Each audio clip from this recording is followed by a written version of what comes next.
ভিতরে করে গোপালগঞ্জ থেকে পালাতে হয়েছে আপনাদেরকে।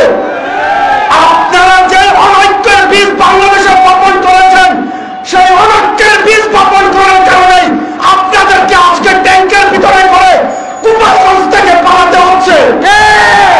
আপনারা যদি বাংলাদেশ জাতীয়তাবাদী দল বিএনপিকে সহযোগী এবং বন্ধু ভাবতেন, আজকে আপনাদের এই পরিণতি কিন্তু হবে না।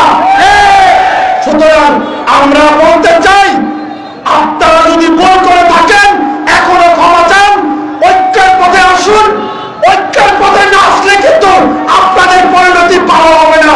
বলে দিলাম, সেই আবু সাঈদের জন্মভূমি, যেই জন্মভূমির রক্তের উপর দিয়ে এই দেশের দ্বিতীয় স্বাধীনতার ভিত্তিপ্রস্তর স্থাপিত হয়েছে, সেই আবু সাঈদের জন্মভূমি থেকে আমরা ঘোষণা করছি বাংলাদেশের স্বাধীনতা এবং সার্বভৌমত্ব রক্ষার স্বার্থে বিএনপির ভারপ্রাপ্ত চেয়ারম্যান দেশ জনাব